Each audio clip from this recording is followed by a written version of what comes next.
Selamlar, kanalıma hoş geldiniz, sefalar getirdiniz. Bugün yine kışlık hazırlıklara devam ediyoruz.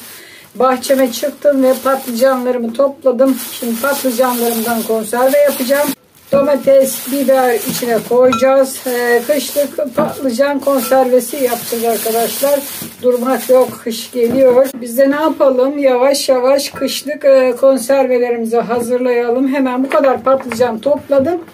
Bunlardan yapacağım artık, ne olursaydı, Allah ne verdiyse de onları hemen başlayalım.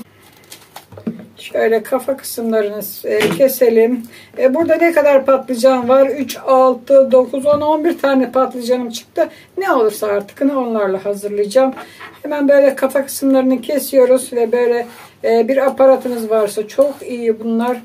Hemen böyle tırt kabuklarına soyuyoruz. Bu şekilde. Bu şekilde hemen kabuklarını soyacağız. Kabuklu olarak koymayacağım ben. Kabukları muhakkak soyarım. Hızlı yapalım.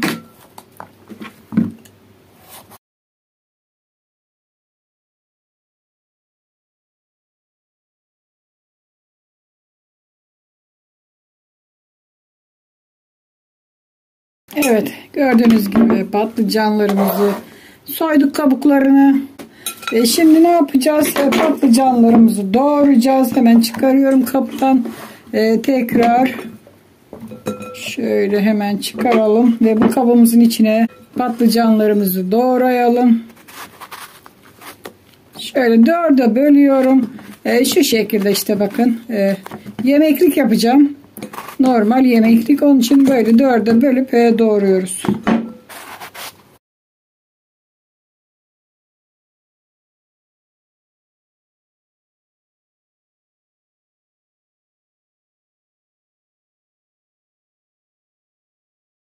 Evet, sonuncu patlıcanı da doğradım. Şimdi hemen ne yapıyoruz? Üzerine bol bol tuz serpiyoruz ki patlıcanların acıları varsa çıksın. Şöyle bol olarak tuzluyoruz. Şöyle yapalım.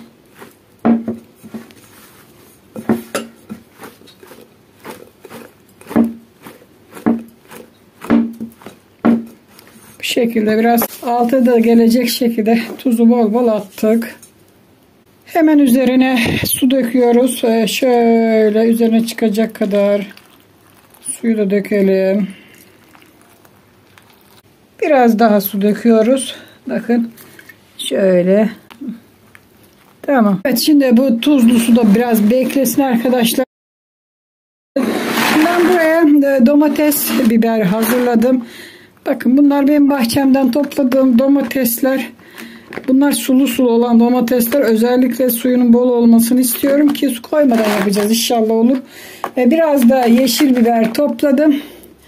Şimdi ilk önce yeşil biberleri doğrayalım. Hemen şu kabımızın içine. Yemeklik yani ufak ufak doğrayacağız. Onları da böyle doğruyoruz. Evet, biberlerimi doğradım. Yemeklik olacak şekilde. Şimdi sıra domateslerimde.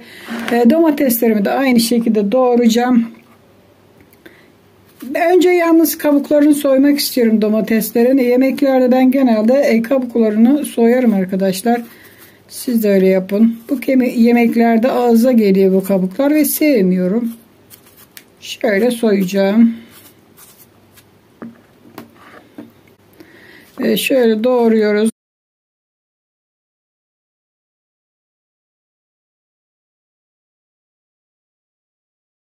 Bu şekilde doğrayacağız domateslerimizi de.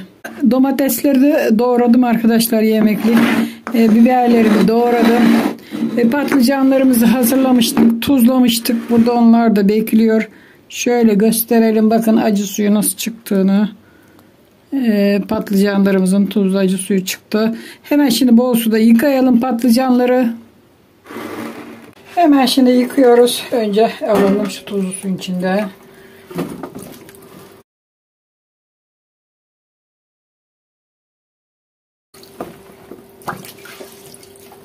Gördüğünüz gibi acı suyunu şimdi böyle döküyoruz ve bol suda yıkıyoruz.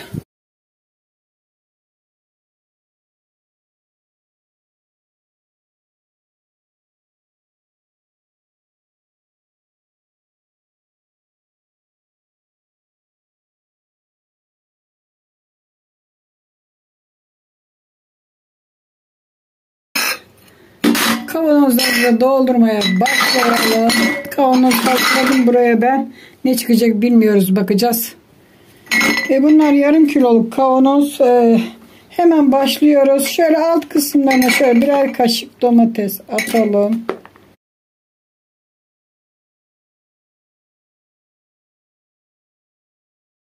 Şöyle alt kısımlarına biraz attık. Biber de atalım biraz.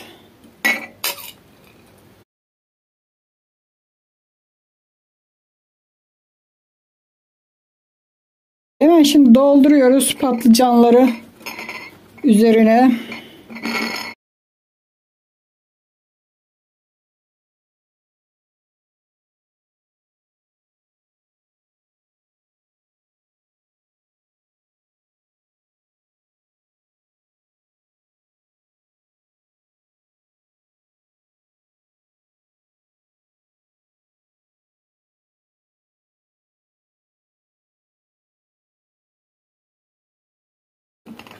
Evet. Kavanozlar da getirdiğim kavanozlar tamam, iyi geldi. 2, 4, 6 kavanoz. Şöyle gösterelim. Kabımız boşaldı. Hemen şimdi üzerine kalan doğradığım biberlerden azar azar bölüştürüyorum. Kardeş payı.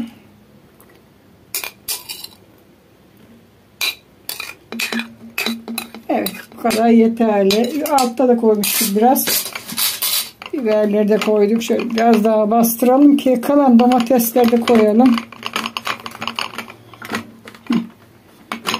Bakın bu şekilde. Şimdi kalan domatesleri de yine hepsinin üzerine koyacağız.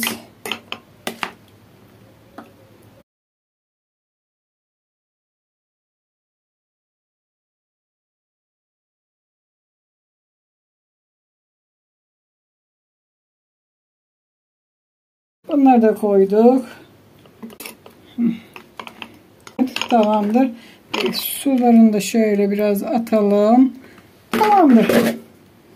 Kavanozlarımıza doldurduk. Şimdi çok az tuz atacağım arkadaşlar. Şu domatesler suyunu salsın diye bakın. Biraz salmışlar ama çok az, fazla değil. Birazcık tuz attım. Hemen şimdi kapaklarını kapatıyoruz. Her zaman dediğim gibi 2 geri 1 ileri yöntemiyle. Bunlar zaten suyunu yavaş yavaş salacak. Kapatıyorum.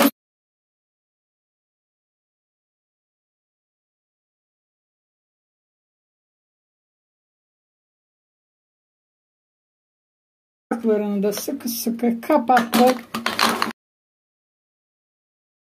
Evet, şimdi hazır konservelerimiz. Hemen tenceremizi alıyoruz. Şöyle kocaman bir tencereye ihtiyacımız var kızlar. Hemen şöyle dip kısmına biraz havlu gibi bir şey atıyorsunuz. Hatta bir de bez. Şöyle bir de tülbent koydum ki kaynarken kırılmasın. Şimdi hazırladıklarımızı hemen içine dizelim. 6 kavanoz yapmıştık. Bu tenceremi getirdim. Herhalde tamam olacak. Tamam. Şöyle koyduk tenceremize. Aralarına mümkün olduğunca şöyle kaynarken kırılmaması için bez sarabilirsiniz. Çünkü kaynayacak ya, çat çat çat çat birbirine vurmasın fazla. Kağıtlar koyabilirsiniz ki birbirine fazla temas etmesin. Şöyle. Hatta şöyle biraz yumurta kartonu da koyalım. İşte burada sorun birbirine kaynarken çarpıp kırılmaması. Garanti yapmış oluruz. Onca emeğimiz boşa gitmemiş olur. Güzel bir korumaya aldık kavanozlarımızı. Şimdi su koyacağız üzerine. Hemen ocağımıza koyalım. Daha sonra suyunu verelim. Şimdi ocağım koydum. Yakmadım henüz. Suyla dolduruyoruz tenceremizi.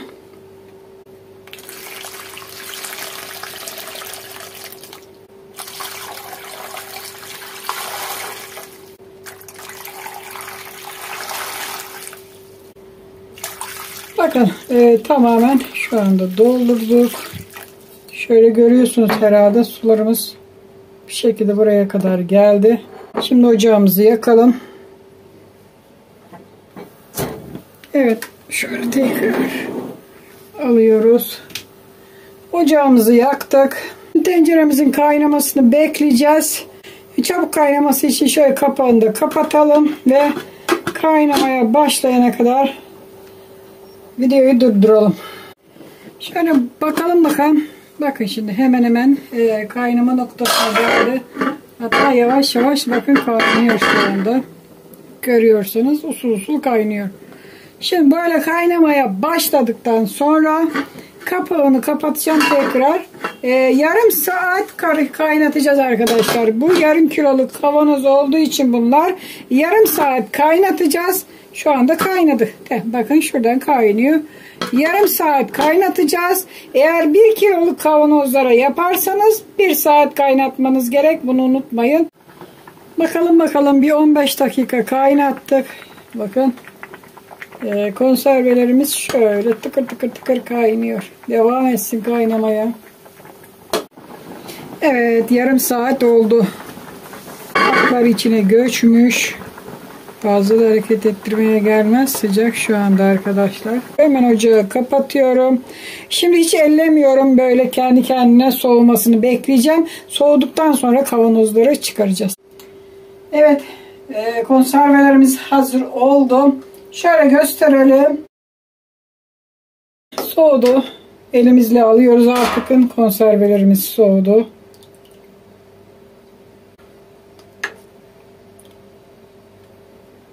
Mümkün olduğunca soğumasını bekleyin arkadaşlar. Hemen kapatırken çıkarmayın.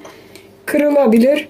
Ortama bir yavaş yavaş alışması lazım. Soğuması lazım ki kırılmasın. Bakın hiçbir zarar ziyan olmadan hazırladık.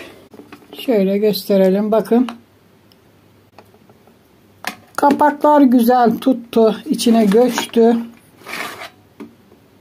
Tamamdır. Konservelerimiz süper oldu. Evet arkadaşlar, kış için kışlık olarak hazırladığımız domatesli, biberli patlıcan konservelerimiz hazır oldu. Artık karanlık bir köşeye, yani kiler gibi bir ortamda, güneş görmesin, direkt güneş ışığına maruz kalmasın, koyabilirsiniz. Orada istediğiniz zamana kadar bozulmadan duracaktır. Yani 1 yıl, 2 yıl hiçbir şekilde bozulmaz, hiçbir şey olmaz. Çünkü kapakları çok güzel tuttu. Püf noktalarıyla her aşamasını zaten sizlere gösterdim. Videoyu atlamadan izlersiniz. Her ayrıntısını göreceksiniz ve siz de aynısını yapacaksınız. Evet, videomu burada bitiriyorum. Her zaman olduğu gibi ne diyoruz? Kanalıma abone değilseniz abone oluyorsunuz. Aboneyseniz de bildirimleri açmayı unutmuyorsunuz. En güzel tariflerimden hemen haberiniz olsun. Haydi bakalım. Hoşça kalın. Kendinize iyi bakın. Sağlıcakla kalın.